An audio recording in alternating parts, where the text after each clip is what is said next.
Hey everybody, this is Marcus.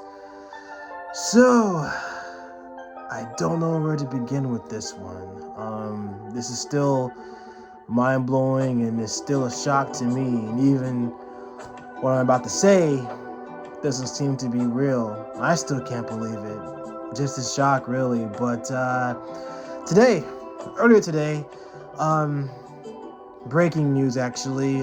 Nick Saban, who was the head coach of the University of Alabama, recently announced his retirement.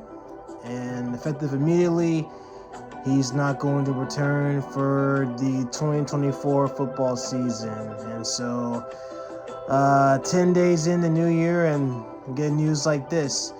Um, it's shocking.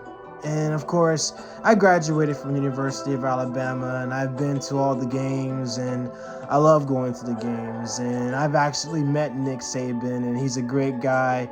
I shook his hand and we were talking about just life and football and everything like that. And he's a great guy, very approachable and very respectable too. His wife Terry is a sweetheart too. I actually met her when I was an intern at WVUA TV when I was in college. So having a chance to meet her was actually really cool. I was the guest coordinator at the time, so I actually had a chance to meet Terry, and she came on the show, and she was always kind to me and everything. But great people. They've done a lot for the community of Alabama since they first came, especially when Nick Saban was the head coach of LSU at the time in New Orleans. And so, but yeah, just the impact that the Sabans have had it's monumental. And now there's going to be a search of who's going to take over as head coach of the University of Alabama. Whoever's coming after Saban definitely have a lot of shoes to fill. And I know there have been talks about Saban retiring for some time now because currently he's tied with Paul Bryant with the amount of national championships, with 6 in total as of right now. And of course, the objective was that Saban was going to at least surpass Paul Bryant's national championship run. But I know they were having their struggles, especially during the Rose Bowl game when they went up against Michigan and how they came up short with that. So now there's been talks about retiring and what Saban's going to do. Was he going to come back for the fall of the football season, of course, the upcoming 2024 fall season, or what's going to happen afterwards is pretty much was up in the air at the time, though. But there was like some sure confidentiality that Nick was going to come back, and as much as it was going to be inevitable that he was going to retire, but no one didn't think it was going to come that soon. At least I know I didn't. So I knew that Saban was going to be a mainstay at the University of Alabama, and I believe he's still going to be a mainstay. I think that he's still going to have a chance to show up at the games and at least watch the sidelines. But him being coach is just, no one can replace that. The impact that he's there. I mean, he's been there for 17 seasons since 2005, and he basically built the program to its excellent days ever since Paul Bryant himself and even Gene Stallings afterwards. I've been supporting Alabama even during its darkest days, especially when Mike Shula was part of the program and how the team was struggling trying to get wins. Like, there were insurmountable losses every time. And I was still going to the games. I mean, I was in high school at the time, but I was still supporting the games and supporting Alabama regardless, though. So, but then after when Shula was let go, then Nick Saban came in and he was talking about how he was going to do the best that he could. And while they didn't win any championships during his first year there were still some crevices that had to have been swept under the feet when he first got into Bama. But over time, especially when he was talking about the process so often, Bama was starting to get his footing again, and then they actually became the dynasty that they were for all these years. So I know a lot of Bama fans are very upset about this, and for you guys who might follow football or are football fans, you guys might feel a type of way yourselves though. So, but for those who are new to my channel, who are seeing it for the first time, and if you're hearing about the news, this is actually what's going on for sure though. So, but of course, this is definitely going to be very interesting going forward as far as like who's going to come in for sure. I do know that there were lists of coaches that were going to be named after Saban's retirement. And so we're going to take a look at that though. This is actually from Alabama.com. And so of the list, basically, we pretty much have a good list right here though. So Dan Lanning, the Oregon head coach, there was talks about him coming in. He actually amassed a 22-5 record as head coach of the Oregon Ducks. And over the last 2 seasons, that's pretty much his first record they got. So there were talks about him coming in. He actually spent 4 seasons at Georgia prior with Kirby Smart. He was working under Kirby Smart. Of course, Kirby Smart also worked under Nick Saban as well. So that's actually a possibility as well, though. So, and if anybody understands the process besides Nick Saban, it's definitely Dan for sure, though. So with Dan's on the list, there's talks about Steve Sarkisian, who's Texas head coach. Of course, Steve Sarkisian and Nick Saban are good friends, even though they were rivals as force. Of course, Sarkisian was the head coach of Texas. So, of course, Saban with Sarkisian Longhorns, knocking off the Crimson Tide in Tuscaloosa back in September. And then we also have Lane Kiffin. Lane Kiffin was the Ole Miss head coach. He actually spent his time in Tuscaloosa. Kiffin worked under Saban from 2014 to 2016 as offensive coordinator, completely transforming the offense and helping lead Alabama to 3 straight SEC championships and the 2015 national title. Kiffin comes from a football family and has lots of experience as a head coach at both the collegiate and professional level. And before his tenure at Alabama, Kiffin was head coach of the Oakland Raiders, Tennessee, and USC. Since he has been the head coach of FAU, and currently it's the Ole Miss Rebels. And then there's talks of D'Amico Ryans, who's a Houston, Texas head coach. It's actually a pretty good choice, though, if you want to go with that.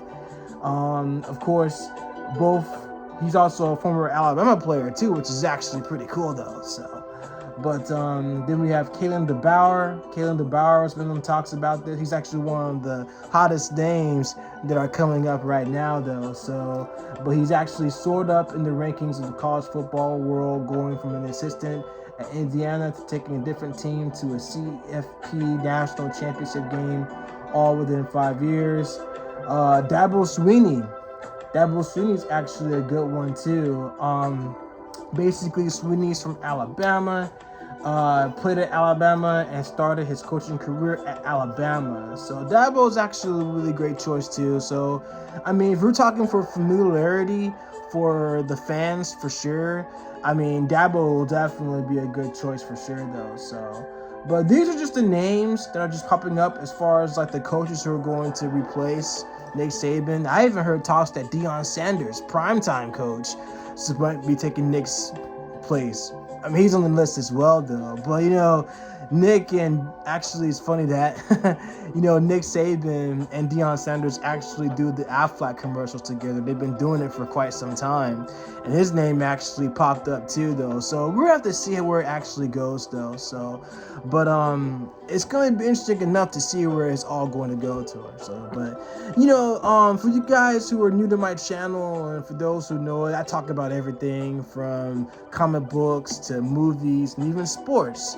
So this is pretty much my element too, because again, like, I went to University of Alabama. I have a communications degree. I love talking, and on top of that, I have ties with the UA, and I had a chance to meet the Sabans even when I was in school, especially Mrs. Terry, who would come on WVUA TV when I was an intern there, and I will see her there as well, though. So, but other than that, this is definitely going to be fascinating enough to see what's going to happen going forward, as far as like who's going to take over Nick's position and how this is all going to play out for sure, though. But I do know this, though, it's definitely an end of an era for sure. And like I said, I've seen videos, fans giving out their gifts to this Nick Saban statue, which is Of course, paying homage, because of course Saban is a pillar of the University of Alabama along with the previous coaches that are there.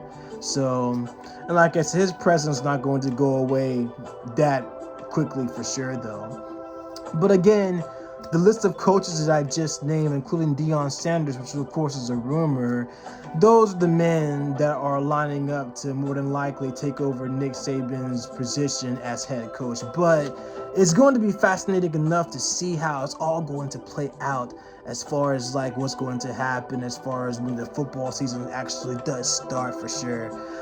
Funny that two girls that were talking to me actually, I was getting food and they were telling me about Nick Saban's retirement. And May, they're both cool girls, but she was telling me that Nick's retirement is equivalent to when Elvis Presley passed away, which is wow.